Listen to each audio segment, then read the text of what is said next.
লখিমপুৰ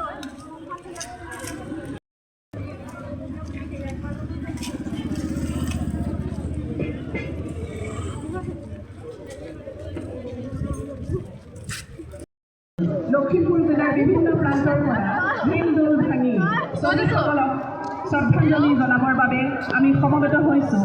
গতিকে সকলোকে আমি শৃংখলাবদ্ধভাৱে আসন গ্ৰহণ কৰিবলৈ বিনম্ৰভাৱে অনুৰোধ জনাইছোঁ।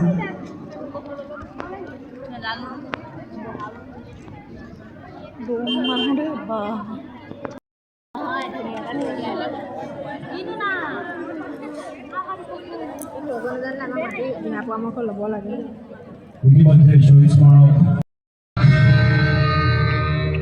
ধন্যবাদ শ্ৰদ্ধেয় সুধীবৃন্দ। এতিয়া 860গৰাকী স্বনামধন্য শিল্পীয়ে পৰিৱেশন কৰিব সুধাকণ্ঠ। জাতীয় শ্বহীদ স্মাৰক ইতিমধ্যে উন্মোচনৰ দিশে আগবাঢ়িছে। শ্বহীদসকলৰ প্ৰতি শ্ৰদ্ধাঞ্জলি জনাই সকলোকে নিজৰ নিজৰ ঠাইত আমি থিয় হৈ দিবলৈ অনুৰোধ জনাইছোঁ।